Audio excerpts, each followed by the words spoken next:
কি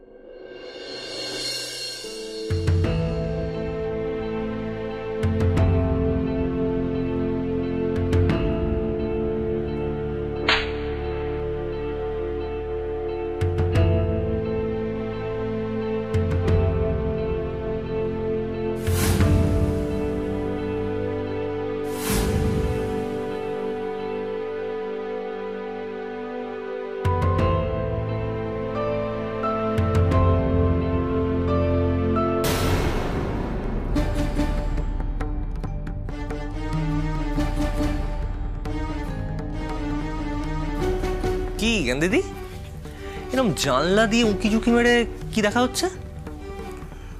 কিছু না। আচ্ছা ছায়া কোথায়? চলে গেছে। কি? বুঝতে পেরেছি, ঝগড়ুকুটি নিজের বোনকেও ছাড়েনি।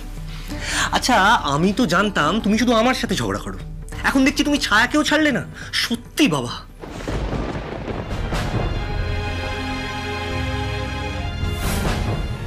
বিয়ে করে চলে এলি, তারপর আমার একটা খোঁজ রাখার কোনো প্রয়োজন মনে করলি না। আজকে আমার কাঁধে হাত রাখার কথা ছিল তোর আলো। ছোটবেলা থেকে আমার সবকিছু ছিলিস তুই, আমার দিদি, বন্ধু। আমি ভেবেছিলাম যে বিয়ে হয়ে গেছে তো কি হয়েছে, আলো আমাকে কখনো ভুলে যাবে না, আলো আমাকে সব সময় মনে রাখবে। কিন্তু না, তুই আমাকে ভুলে গেছিস আলো। তা ছায়া একা গেল নাকি ওকে কেউ পৌঁছে দিয়েছে? বাবান গেছে। তা সেটা এইভাবে বলছো কেন? ও বুঝেছি, তুমি নিজে নিজের বোনকে বাড়িতে পৌঁছে দিতে পারোনি বলে টেনশন করছো। আরে বাবা, বাবান খুব রেসপন্সিবল ছেলে, ও যখন ছায়াকে নিয়ে গেছে সেটা ভালোই হয়েছে। না, সেটা ভালো হয়নি। কি না মানে আমি বলতে চাইছি যে ছায়া তো বাড়ির গাড়ি করে এসেছিল, সঙ্গে ড্রাইভারও ছিল। বাবানের শুধু ওর সঙ্গে যাওয়ার কি দরকার ছিল? আবার একা একা ফিরবে ও, তাই বলছিলাম।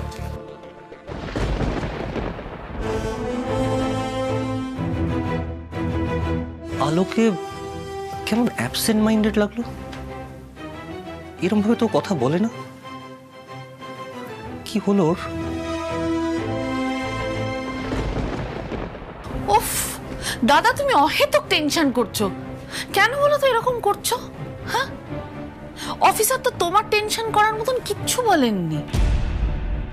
তবে হ্যাঁ, আমি কয়েকদিন ধরে তোমাকে কয়েকটা কথা বলবো ভাবছিলাম, কিছুতেই বলা হয়ে উঠছে না। মানে আমার কেন জানি না মনে হয় তুমি বাবানকে বড্ড বেশি অন্ধভাবে ভরসা করো।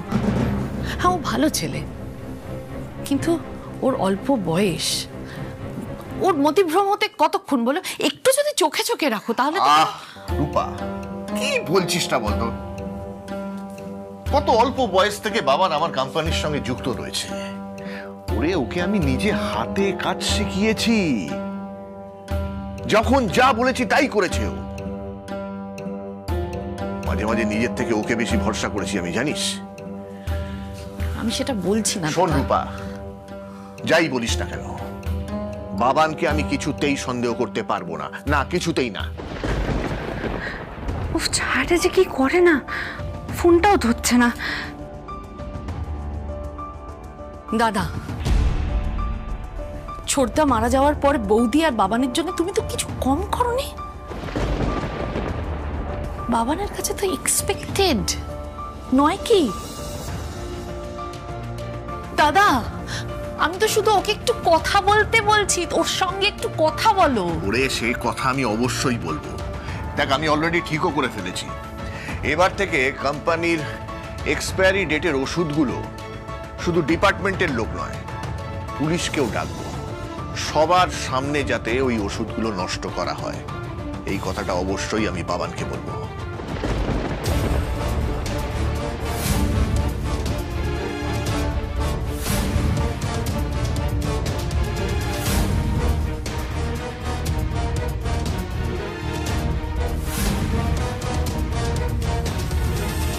রূপা, একটা কাজ করতো, বাবানকে একটু ডাক, কথা বলবো। হ্যাঁ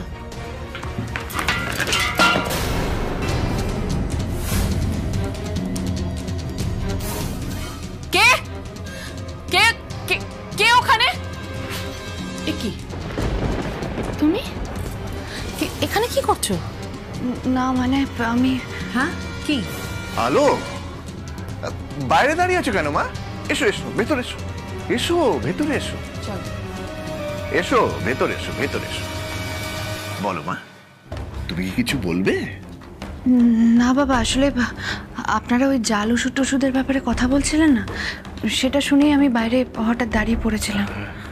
সত্যি তো বাবা, এটা তো খুব চিন্তার বিষয়।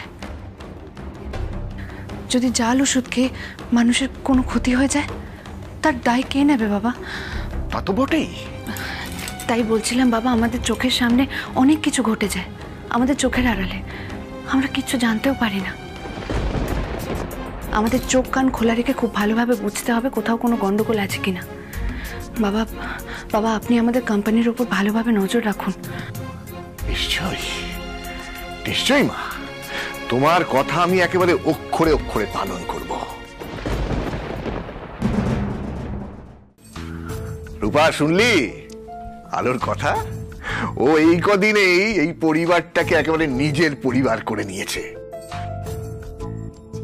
কি সুন্দর করে আমায় বলল, বাবা এবার থেকে কিন্তু আমাদের কোম্পানির ওপর আপনাকে আরো বেশি করে নজর দিতে হবে।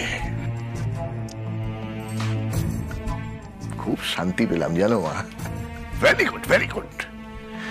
শোনো মা, আমাদের এই কোম্পানিটাকে তুমি একদিন অনেক দূরে এগিয়ে নিয়ে যাবে।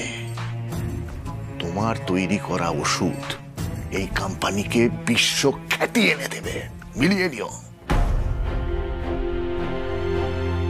আকাশের ওপর আমার আর খুব একটা আস্থা নেই, কারণ ওর তো কোম্পানির কোনো দায়িত্ব নেবার ইচ্ছে আছে বলে মনে হয় না। তাই আমি বলি কি, এবার থেকে কোম্পানির সমস্ত আলোচনায় তুমি ইনভলভ হবে। কেমন মা?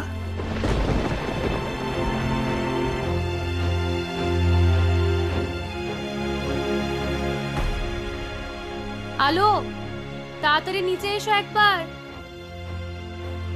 হ্যাঁ বর্দি ভাই, আসছি। বাবা আমি আসছি, কেমন? এসো এসো এসো। আসছি। দাদা দাদা দাদা প্লিজ, একটু বুঝে সুঝে চলতে হবে। ওর কি বয়স? ও কতটুকু বয়স ওর? আলোর কতটুকু বয়স দাদা? তুমি এতটা ভরসা করছো ওর ওপর? এতটা ভরসা, এতটা ভরসা করাটা কি ঠিক? শোন রূপা, মানুষের চোখ দেখলে আমি বুঝতে পারি কাকে দিয়ে কোন কাজটা করানো যায়। আলোর সম্পর্কে যা বোঝার আমার বোঝা হয়ে গেছে। আলো আর ৫টা মেয়ের চেয়ে সম্পূর্ণ আলাদা। আরে ওর বয়সী তো ওর বোন ছায়া, কিন্তু আলোর মধ্যে যে স্পার্ক আছে ছায়ার মধ্যে সেটা নেই। তাই ওই আলোকে দিয়েই আমি আমার কাজ হাসিল করব।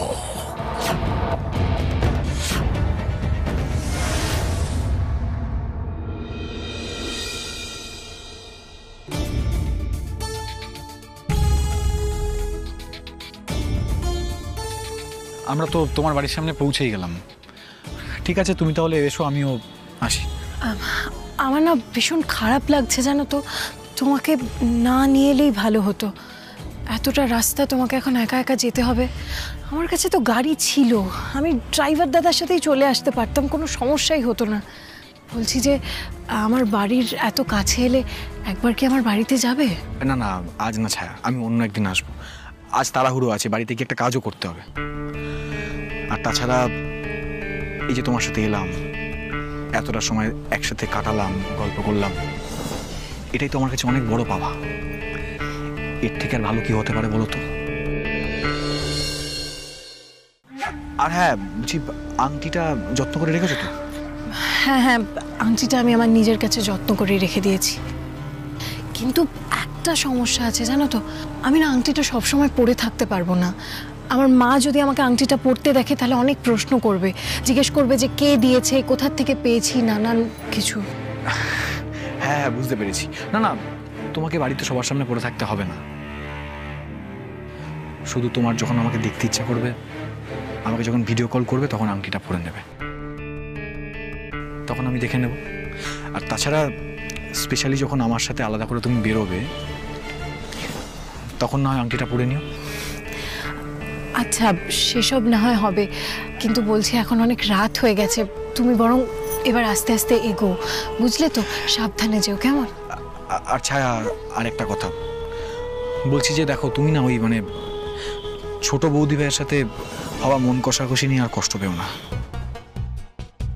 ছায়া, এটা মেনে নিতে শেখো, মেনে নিতে শেখো যে মানে তোমার সাথে ছোট বৌদি ভাইয়ের যে সম্পর্কটা ছিল, সে সম্পর্কের সমীকরণটা এখন পাল্টে গেছে ছায়া। সেটার কখনো আগের মতো হতে পারে না, সেটা হওয়া খুব ডিফিকাল্ট। তোমাকে বোঝাতে পারলাম?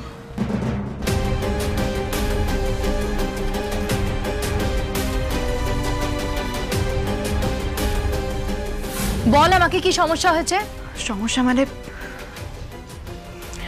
আমার তোর আর বাবানের মেলামেশাটা ঠিক লাগছে না। তাহলে এখন আমি আসি। সাবধানে যেও।